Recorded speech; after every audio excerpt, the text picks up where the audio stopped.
Dari Rumah Sakit Pertamina Kota Balikpapan, Onyx Radio 88,7 FM, Inspiring Your Life. Barengan Sani Kirana, sahabat Onyx, dan bersama Sani sudah hadir dokter cantik kita ya. Ada Dokter Sylvia Petarigan. Beliau adalah dokter spesialis gizi klinik. Ya. Selamat siang dokter. Selamat siang Mbak Sani, apa kabar? Alhamdulillah baik, harus sehat ya. Jadi di sini kita kayaknya harus sekalian cek gizi nih ya bersama dokter nih ya. Nah, dengan tema kita hari ini adalah gemuk asal bahagia ya. Dan pastinya juga banyak juga di luar sana sahabat Onyx nih yang mengalami fisiknya yang kurang pede ya. Banyak yang jadi ketika bercermin jadi insecure.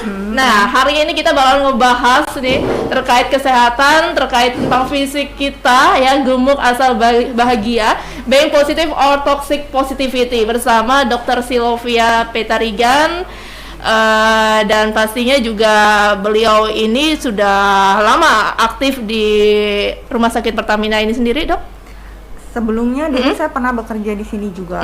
Kemudian akhirnya balik lagi bekerja kembali di Rumah Sakit Pertamina Balikpapan. Oke Dok, kita kembali ke tema kita. Arti dari kegemukan ini sendiri sebenarnya apakah termasuk obesitas atau ada ukuran-ukuran tertentu yang masuk di kategori obesitas, Dok? Oke, makasih Mbak Sani. Selamat pagi sahabat Onyx, sahabat RSPB semua. Nah, pada pagi kali ini kita akan sedikit bahas ya Mbak ya tentang obesitas atau kegemukan. Tadi Mbak udah tanya obesitas atau kegemukan memang ada nih definisinya. Jadi dikatakan gemuk atau obes kita sering sebut itu ketika ada kelebihan dari jumlah dan ukuran dari sel lemak. Oke, baik. Sebenarnya sel lemak itu sebenarnya memang dibutuhkan nih untuk tubuh kita nih Mbak. Misalkan lagi dalam keadaan dingin gini kan, kalau ada lemak jadi lebih hangat. Baik. Kemudian yang kedua bisa juga untuk melarutkan beberapa vitamin seperti vitamin A, D, E, dan K.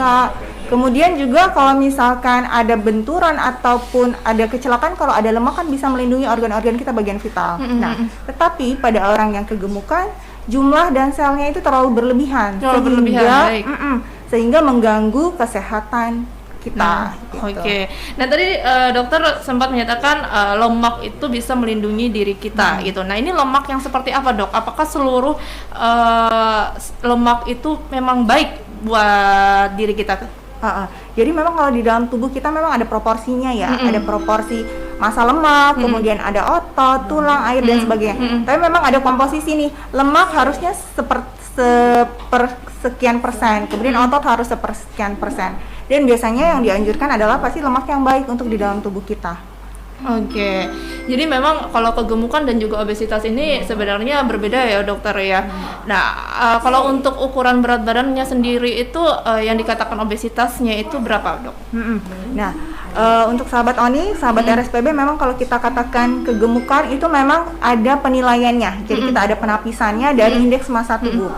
Jadi kalau hitung-hitungannya tuh ada namanya berat badan di dalam kilogram satuannya, kemudian dibagi tinggi badan dalam satuan meter, kemudian dikuadratkan. Jadi memang kita harus ngitung-ngitung dulu nih Mbak Sani ya.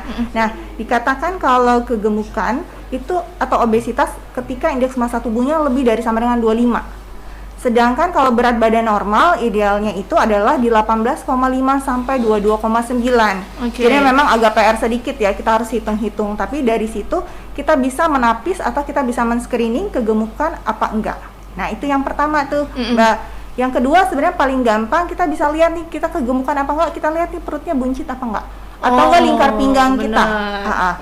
Dikatakan kalau obesitas sentral atau penumpukan lemak di daerah perut, kalau laki-laki udah lebih dari sama dengan 90 berarti kegemukan sentral atau obesitas sentral.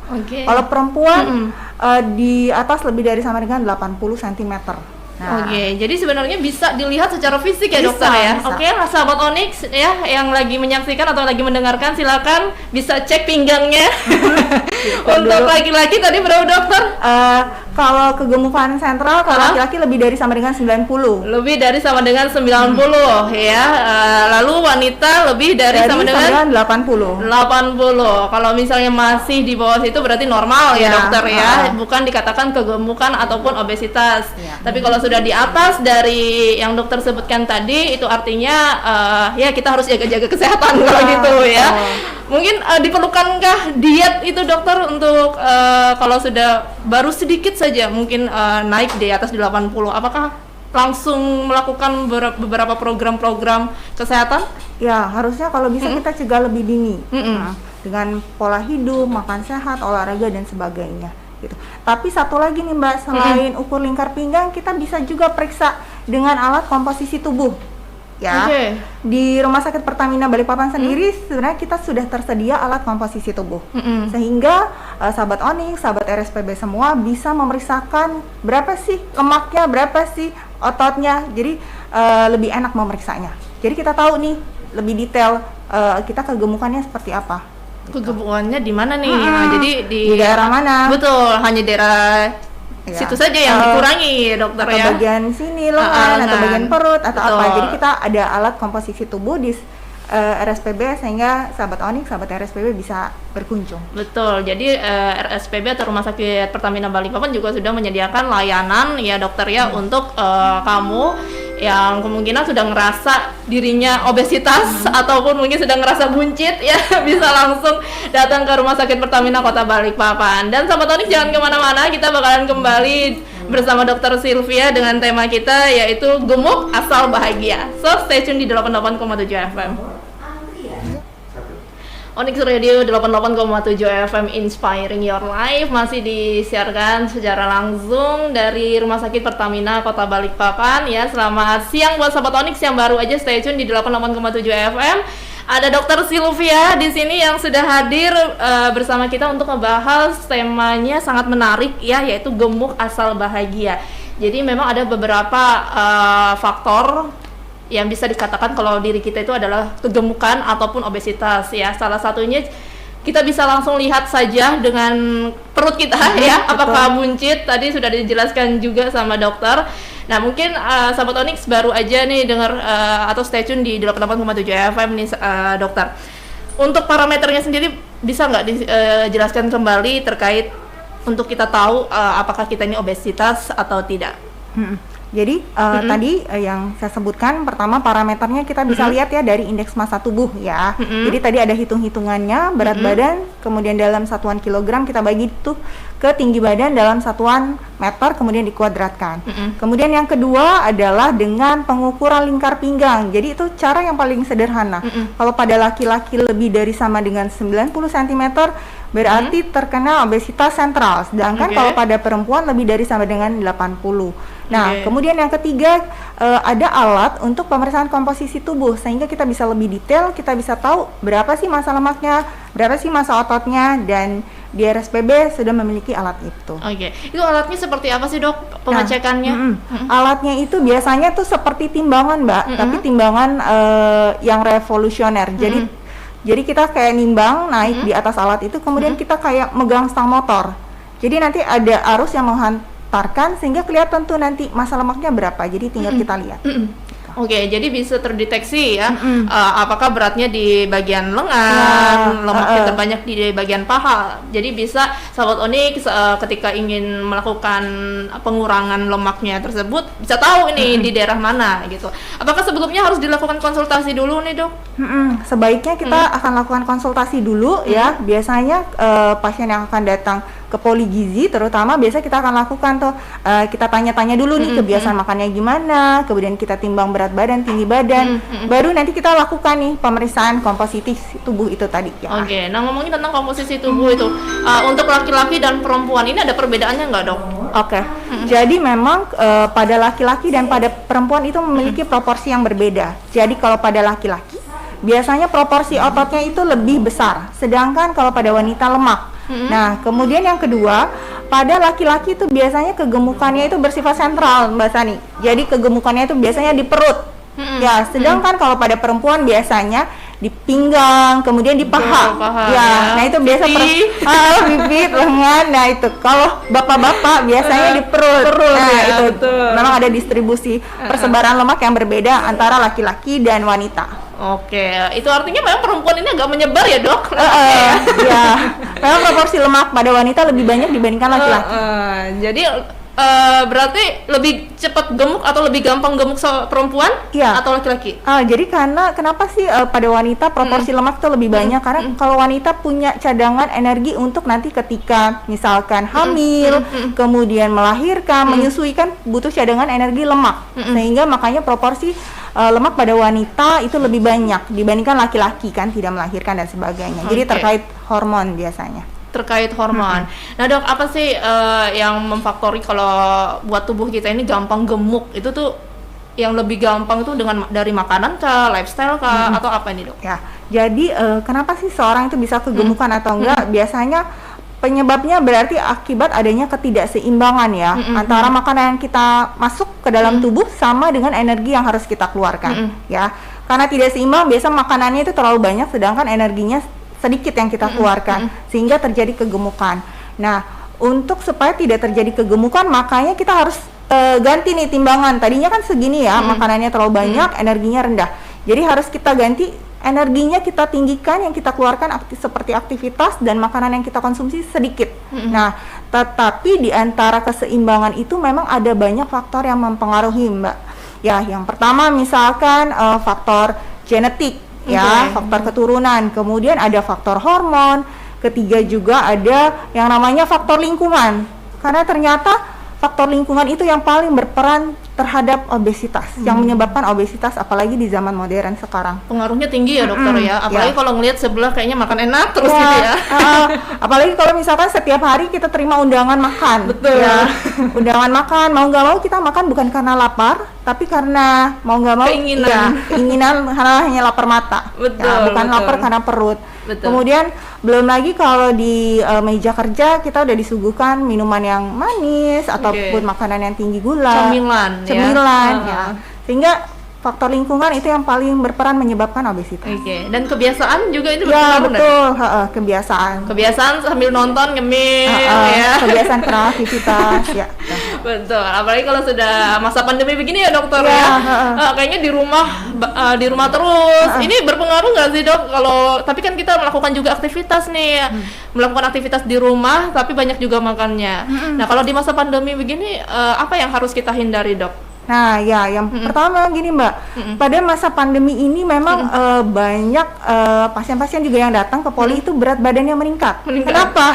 Yang pertama aktivitas sudah terbatas. Betul. Kan? Karena kegiatan di luar sudah dibatasin. Kemudian yang kedua biasanya akibat kemudahan mengakses makanan online sekarang. Betul, kan apa-apa betul. kita pesan, kemudian sebentar sudah sampai di depan rumah kita makan. Kemudian ketiga, karena lagi masa pandemi orang biasanya bosen, kemudian orang jadinya pilih makanan yang buat comfort food, cepat saji juga, comfort food Dokter, seperti ya? fast food, makanan yang tinggi gula, tinggi lemak. Kemudian yang keempat nih, ada stigma bahwa pada masa pandemi itu ternyata harus banyak makan. Padahal makanannya belum tentu nih jenisnya apa gitu. Kalau misalkan jenisnya yang nggak baik, justru malah melemahkan sistem imun kita. Gitu. Dan seberapa bahayanya, Dok, kegemukan ini buat kesehatan? Nah, untuk kegemukan sendiri sebenarnya kita sudah memahami dan menganggap sebenarnya kegemukan itu sebenarnya adalah penyakit yang nggak cuma terjadi jangka pendek, sudah terjadi lama kan, nggak mungkin sebulan 2 bulan orang langsung gemuk kan. Jadi penyakit yang terjadi jangka panjang dan bisa mengganggu, ini yang paling penting, Mbak, mengganggu kesehatan, terutama misalkan paling sederhana penyakit tekanan darah tinggi, kemudian penyakit kencing manis, penyakit jantung, kemudian penyakit stroke dan sebagainya. Banyak hal yang bisa disebabkan oleh obesitas, sehingga kalau bisa kita tanggulangi dari sekarang. Jadi memang kalau sudah dikatakan obesitas itu artinya sudah berpengaruh untuk kesehatan kita ya, Dokter ya. Banyak penyakit-penyakit yang menjadi bisa kita alami yang tadinya tidak ada jadi ada ya, Dokter ya. Jadi mulai dari sekarang sahabat Onyx, kalau misalnya berat badan kamu tidak seperti normalnya ya, tadi seperti dikatakan dokter, itu ada timbangan-timbangannya sendiri. kamu bisa datang langsung ke RSPB karena di sini sudah ada pelayanannya ya bersama Dokter Sylvia. Di sini beliau adalah dokter spesialis gizi klinik ya dokter ya. Oke Sobat Onyx jangan kemana-mana, nanti kita bakalan balik lagi ya bersama Onyx Radio bersama Dokter Sylvia juga, tetap di Onyx Radio 88,7 FM. Onyx Radio 88,7 FM Inspiring Your Life. Thank you buat sahabat Onyx yang selalu setia dengerin Onyx Radio. Dan Sani masih bersama Dr. Sylvia dengan tema kita siang hari ini adalah gemuk asal bahagia, being positive or toxic positivity. Dan sahabat Onyx juga bisa ya melayangkan pertanyaan di line interaktif kita di 0811530887. Dokter, kita jawab pertanyaan dulu kali ya ke sahabat Onyx nih dok, sebelum kita lanjut ke pertanyaan umum ya, kayaknya banyak banget pertanyaan-pertanyaan juga tentunya di luar sana. Ini ada Dina, dia tanya tips mau naikin berat badan tanpa membesarkan perut. Ya. Nah, silakan dokter. Oke, terima kasih Dina pertanyaannya. Jadi ini kalau kita mau naikin berat badan, kita harus cari tahu dulu kenapa berat badannya nggak naik. Ya, selama ini. Pertama, apakah karena makanannya kurang, ya, atau memang nggak selera makan, akan ada juga. Kedua, apakah emang ada penyakit-penyakit yang menyertai, ya, makanya berat badannya nggak naik-naik. Contoh, misalkan ada penyakit infeksi paru, kemudian ada penyakit kayak keganasan dan sebagainya. Jadi kita harus tahu apakah ada gangguan penyerapan dan sebagainya. Jadi kenapa sih orang ini nggak naik-naik berat badannya? Nah, kalau misalkan penyebabnya karena makannya kurang, berarti kita bisa meningkatkan konsumsi terutama protein. Nah, protein yang kita naikkan adalah protein yang lean, jadi yang seperti ayam tanpa kulit, kemudian atau ikan atau daging tanpa lemak. Jadi nanti yang naik berat badannya itu bukan yang naik berat badannya itu berat badan yang sehat. Jadi bukan yang naikin atau buncitin si perutnya. Ya, itu yang pertama dari makanan. Makanan, konsumsilah makanan yang tinggi protein. Yang kemudian yang kedua adalah kita bisa berolahraga. Tapi olahraganya adalah kita olahraga yang weight training. Jadi kita berolahraga, contohnya nih paling gampang kayak push up. Ya, atau enggak angkat dumbbell atau enggak angkat barbel yang cuman setengah sampai 1 kilo. Jadi diharapkan nanti ototnya naik atau massa ototnya naik sehingga berat badan juga naik. Jadi yang naik itu otot bukan lemak. Jadi perutnya tetap aman, nggak buncit. Jadi tahu dulu ya atau ketahui dulu apa yang membuat diri kita ini susah naik berat badannya ya dokter ya, ketika sudah mengetahuinya. Jadi jangan salah juga untuk mengkonsumsi beberapa makanan. Tadi dicontohkan oleh dokter sendiri, ketika kemungkinan kamu faktor untuk naik badan ini agak sulit karena susah makan mungkin ya. Jadi jangan ketika tahu terus langsung makan sembarangan ya dokter ya. Tapi harus beberapa dipilih agar ya itu tadi sesuai dengan pertanyaan si Dina tadi, agar tidak lari ke perut ya dokter ya. Agar tidak lari ke perut, yaitu proteinnya tinggi, terus juga didampingi oleh olahraga. Salah satu olahraga yang bisa kamu lakukan yaitu push up ya dokter ya. Nah kalau untuk olahraga nih dokter, jam-jam berapa aja sih dokter yang bisa dilakukan oleh teman-teman di luar sana yang ingin menaikkan berat badan ataupun ingin diet? Itu kan pasti ada perbedaannya ya dokter. Ya, jadi untuk sahabat Onyx, sahabat RSPB, kalau ada olahraga itu terbagi dua. Ada yang kalau mau membakar lemak itu bersifat yang aerobik ya, atau kardio bahasanya. Jadi seperti jalan cepet atau enggak, kemudian treadmill atau enggak sepeda statis, itu yang membakar lemak. Tapi kalau mau menaikkan berat badan, tingkatkanlah olahraga yang weight training yang saya bilang tadi, push up, kemudian angkat dumbbell atau barbell. Nah, terkait waktunya kapan, ya paling ideal sebenarnya bangun pagi ya, bangun pagi Anda bisa berolahraga langsung. Tapi kalau misalkan pagi-pagi sibuk atau nggak sempat atau apa, sebisa mungkin kapan aja bisa. Sore bisa, siang bisa, silahkan. Daripada sama sekali tidak olahraga. Gitu. Tapi memang olahraga ini penting ya dokter ya. Oke, kita lanjut lagi ke pertanyaan selanjutnya. Ini ada seorang istri dari suami yang sudah dikategorikan obesitas. Ya, ini curhatan sang istri kayaknya ya.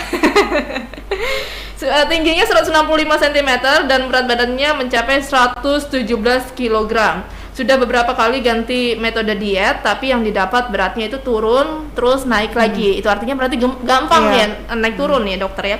Paling rendah 112 kg, tapi setelahnya naik lagi. Saya bukan motivator. Nah, jadi dia minta solusinya nih dok, atau apa nih menurut dokter seperti apa ini yang harus dilakukan? Oke. seorang suami ini? Ya, saran saya pada Bapak ini ya, yang pertama Anda harus mencari diet yang tepat dulu. Diet yang Oke. tepat adalah diet yang sehat. Berarti dietnya harus aman, nyaman, tujuannya kesehatan dan bisa dilakukan jangka panjang. Kemudian terkait penurunan berat badan harus hati-hati, nggak boleh turun naik naik. Itu adalah namanya diet yoyo, turun berat badan yoyo. Karena bisa efeknya ke ginjal, ke Aduh, kardiovaskular atau baik. jantung dan sebagainya. Jadi nggak baik. Kemudian ketiga kita harus lihat dulu penyebabnya kegemukannya apa gitu. Harus kita analisa apakah karena makanannya, komposisinya udah bener belum, jenis makanannya, jumlahnya berapa, karena kan ada perhitungan kebutuhan kalorinya, kemudian Oke. olahraganya seperti apa, apakah ada variasi genetik. Jadi memang obesitas atau kegemukan itu ternyata kompleks. Sehingga kalau misalkan Bapak bingung nih, lebih baik mencari ke ahlinya aja, Betul, betul, sehingga betul. bisa mencari solusi dengan cepat. Betul, itu artinya tadi ya kamu langsung aja datang ya, Ibu, nanti bawa aja suaminya ke rumah sakit Pertamina Balikpapan, karena di RSPB ini sendiri sudah menyediakan layanan untuk cek juga atau timbangan. Tadi kan dokter juga sudah menyebutkan karena harus dicek juga ini kegemukannya di bagian mana, apa yang harus dikurangi. Jangan sampai ada naik turun itu bisa mempengaruhi kesehatan ya dokter betul. ya. Oke, kita sepertinya banyak nih ya dokter ya, sangat menarik banget untuk pertanyaan-pertanyaan ataupun untuk tema kita di siang hari ini. Kita lanjut aja. Dok, kalau hernia karena obesitas setelah diet atau berat badan kembali normal, apakah hernianya itu akan sembuh sendiri? Oke, kalau tentang hernia itu berarti kan ada benjolan ya. Sebenarnya apakah akan sembuh sendiri, harus diobati dulu hernianya gitu. Karena kan oke. itu benjolan terpisah nih antara hernia dan obesitas, harus diobati dulu hernianya. Kemudian kalau bagusnya ya obesitasnya juga diatasi, ditangani. Barengan? Gitu. Oke. Berbarengan. Jadi kan obesitas atau kegemukan itu kan terjadi proses peradangan juga kan. Jadi kalau bagusnya sih hernianya juga diobati ke dokter bedah, biasanya bedah urologi. Kemudian obesitasnya juga ditangani gitu. Jadi kalau bisa ya bersamaan. Oke, itu artinya ketika kamu ingin melakukan penurunan berat badan, hernia ya tidak ada secara otomatis langsung sembuh ya dokter Iya, ya? enggak. Jadi harus benar-benar dilihat dulu benjolannya kenapa Betul. gitu kan. Jadi baiknya sih konsultasi ya. Iya, jadi memang harus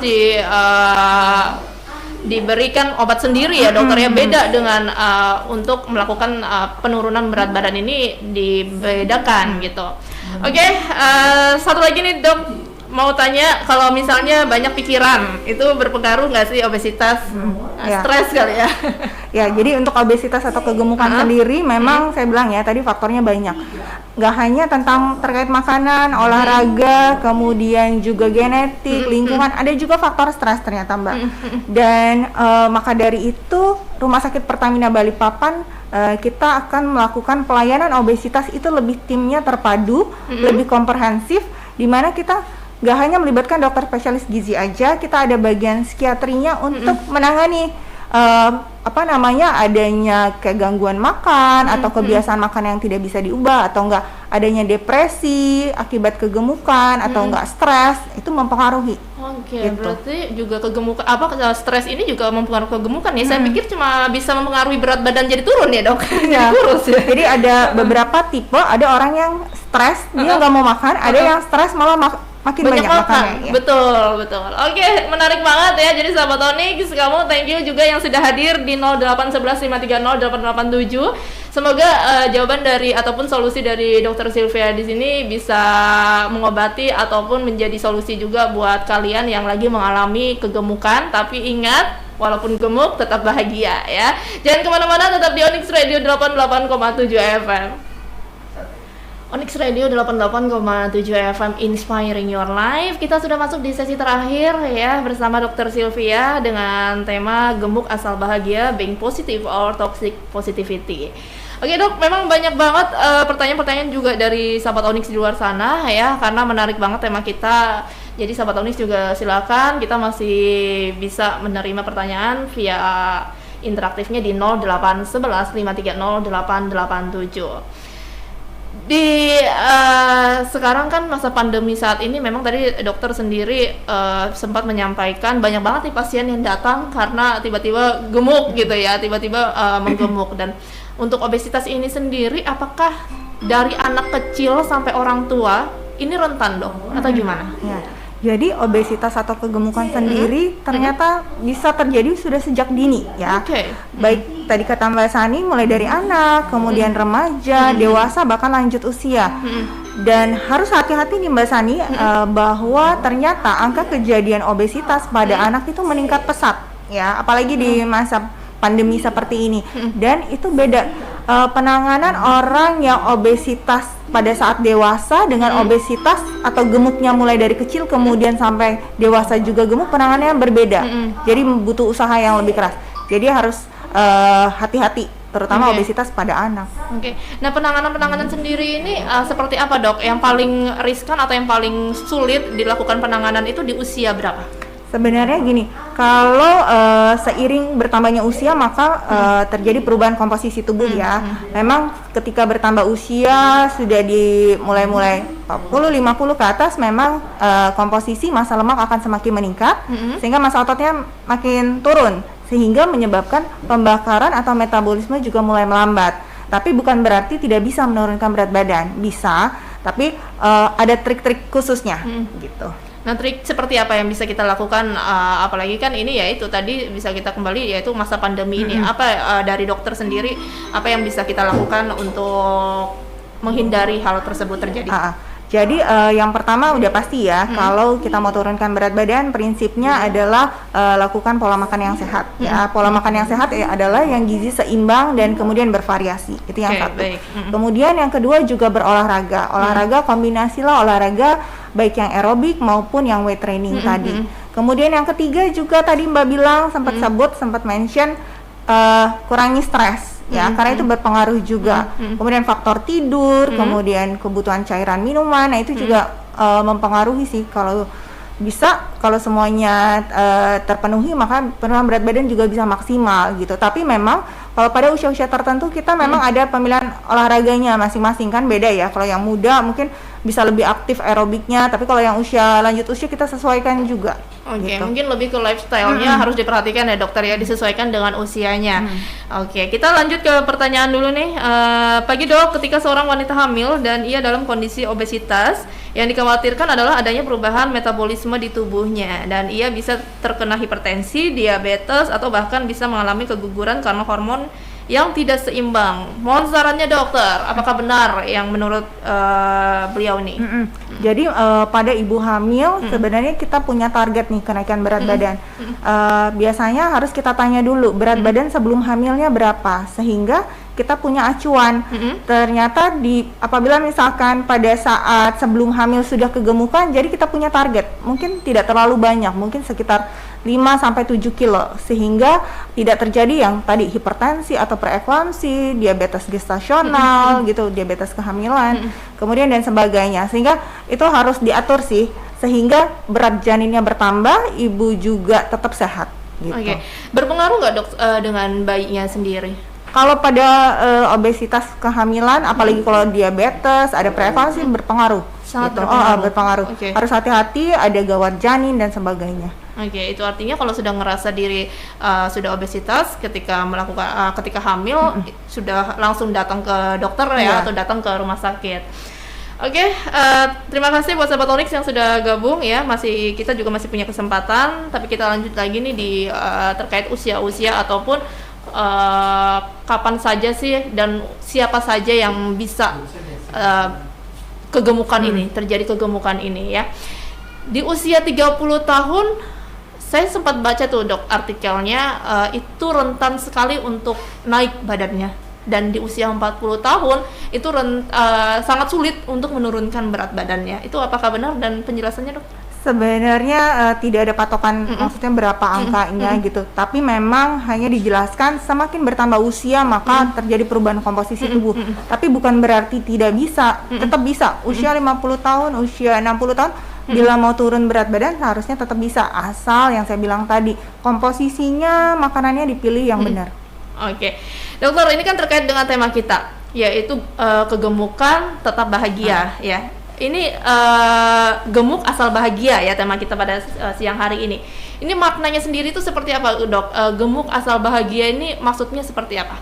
Oke, Jadi gini, gemuk asal bahagia. Sebenarnya tergantung ya. Jadi apapun bentuk tubuh kita, mau kurus mau gemuk, memang sebaiknya sih kita bahagia gitu ya. Kemudian kita juga hargai tubuh kita, kemudian karena setiap orang kan terlahir beda-beda bentuk tubuhnya. Kemudian juga bukan berarti dengan kita bukan berarti dengan kita menghargai tubuh kita terus kita tidak merawat dan menjaga kesehatan tubuh kita. Jadi tubuh kita ini kan adalah tempat tinggal kita selama berpuluh-puluh tahun. Ada rohnya, ada jiwanya, ada raganya. Sehingga maunya kita bahagia tapi kita pelihara juga kesehatan tubuh kita. Gitu. Oke. Next nih dok, ada yang tanya nih. Onyx, dok atau dokter mau nanya kemana lemak kita pergi ketika berat badan turun. Nah, kemana itu ya? Kayaknya ke pasar ya. Tergantung, bisa keluar lewat cairan pipis, bisa juga keluar dengan metabolisme pembakaran itu juga keluar, jadi macam-macam sih. Oke, dok ini kan banyak banget nih ya cara-cara untuk melakukan penurunan berat badan, mau itu dari kesehatan ataupun diet sendiri ya. Nah, kayak salah satunya itu adalah sedot lemak ya dokter ya. Ini penting nggak sih dok untuk kita melakukan sedot lemak biar cepat atau instan nih dok? Oke, jadi sedot lemak tuh kan atau liposuction ya. Jadi lebih ke arah estetika ya. Sebenarnya kita harus tahu dulu nih kalau mau turun berat badan tujuannya apa, jangka pendek atau enggak jangka panjang. Nah, kalau tujuannya hanya jangka pendek nih supaya lemaknya luruh tapi kita nggak perbaiki nih pondasinya, makannya tidak diatur, olahraga tidak teratur juga, nanti akan naik lagi berat badannya setelah sedot lemak itu. Jadi tetap harus ada pondasinya. Kemudian kalau pun mau sedot lemak harus konsultasi dulu ke dokter. Oke, jadi memang tidak sembarangan ya dokter ya, harus memang betul-betul konsultasi. Dan RSPB sendiri sudah sekali lagi memberikan layanan terbaik buat kamu yang memiliki mungkin kegundahan ataupun pertanyaan-pertanyaan di luar sana, pingin diet juga ya. Nah, ngomongin tentang diet nih dok, sebenarnya diet yang sehat itu seperti apa sih? Diet yang sehat sudah pasti tadi saya sebutkan, dietnya harus aman, kemudian kita juga merasa nyaman, kemudian tujuannya sudah pasti untuk kesehatan dan bisa dilakukan jangka panjang. Oke, jadi harus dilihat juga ya lifestyle-nya seperti apa, jangan sembarangan diet karena makin kesini macam-macam nih dok, dietnya ya. Dietnya ada yang jam 12 jam 12 siang sudah nggak makan, kan ada tuh yang seperti itu. Nah, oke, kita lanjut nih dok. Beberapa pertanyaan juga dari sahabat Onyx sudah hadir di sini. Ada sahabat Onyx yang nanya, saya jarang minum, kapan baiknya nih konsumsi air minum agar dapat membantu menurunkan berat badan lebih cepat? Konsumsi air minum. Jadi kalau kebutuhan minum kita itu biasanya kita tidak harus menunggu haus untuk minum. Jadi kebutuhan cairan orang kan berbeda-beda, biasanya tergantung berat badannya. Jadi misalkan dalam satu hari kita bisa kebutuhan kita 1,5 liter. Jadi kita bagi aja pagi, siang berapa, malam berapa gitu. Mungkin kalau menjelang tidur untuk minum gak usah terlalu banyak supaya tidak gampang berkemih gitu. Tapi kalau lagi pagi gini atau siang gini aktivitas banyak aja minum. Selama banyak minum dan banyak buang air kecil harusnya sih baik aja. Kalau untuk mitos ataupun stigma makan malam itu bisa menggampangkan berat badan naik, itu benar nggak dok? Tidak sepenuhnya benar, tergantung makannya apa. Kalau jenis makanannya ternyata dia kalorinya rendah, seratnya tinggi, nggak akan naik berat badan. Tapi kalau misalkan makan malamnya ternyata makanan yang padat kalori, gulanya tinggi, ya pasti bisa naik berat badan. Jadi nggak masalah makan malam, asal jenisnya, jumlahnya, jurus masaknya, jam berapa terakhir makan itu diketahui gitu. Oke. Dok, buat sahabat Onyx nih yang ingin melakukan diet ya dan mengkonsumsi makanan sehat, ini makanan-makanannya itu seperti apa contohnya dok? Bisa dikasih tahu ke sahabat Onyx? Oke, kalau untuk jenis makanan berarti kita harus perhatikan ya. Jenis makanan yang kita sarankan untuk lagi diet adalah jenis makanan yang rendah kalori. Contohnya, makanlah makan yang kalorinya rendah tapi mengenyangkan. Contoh misalkan karbohidrat. Pilihlah karbohidrat yang diserap oleh tubuhnya pelan-pelan, seperti nasi. Kita bisa pilih nih konsumsi nasi merah, atau enggak kita pilih yang nasi coklat, atau mau dicampur nasi putih campur nasi merah boleh. kemudian kentang bersama kulit. Jadi makanan yang karbohidrat seperti itu lebih awet, kenyangnya, tapi kalorinya rendah. Oke. Kalau untuk jam-jamnya sendiri dokter, yang bagus untuk mengkonsumsi makanan yang tadi dokter sebutkan? Sebenarnya sebaiknya kita makan sehari tidak apa-apa 3 kali ya. Sarapan itu dalam penelitian menunjukkan dengan orang sarapan maka kenaikan berat badannya itu lebih risiko kenaikan berat badan itu lebih rendah.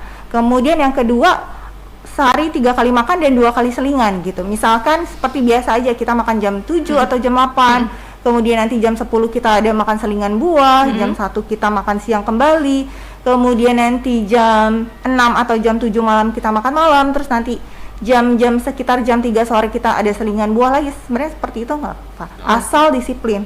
Disiplin ya dokter ya, oke.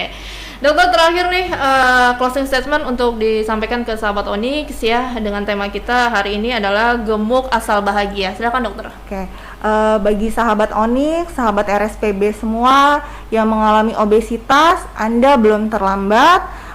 Sebaiknya Anda lakukanlah pola hidup yang sehat, dan apalagi di masa pandemi yang sudah sangat panjang ini, dengan Anda mengurangi kegemukan maka bisa mengurangi resiko penyakit-penyakit ke depannya. Mungkin itu aja. Oke ya, mungkin juga sahabat Onyx masih kurang puas ya dengan obrolan kita hari ini. Sahabat Onyx bisa langsung datang saja, langsung berkonsultasi dengan Dr. Sylvia ya, selaku dokter spesialis gizi klinik, dan juga RSPB sudah menyediakan layanan untuk kamu yang mengalami obesitas. Bisa juga kunjungi Instagramnya di RSPB Kota Balikpapan.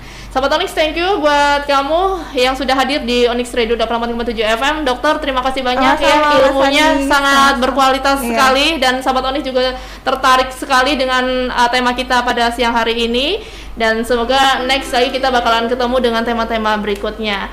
So thanks for listening Onyx Radio and be inspired.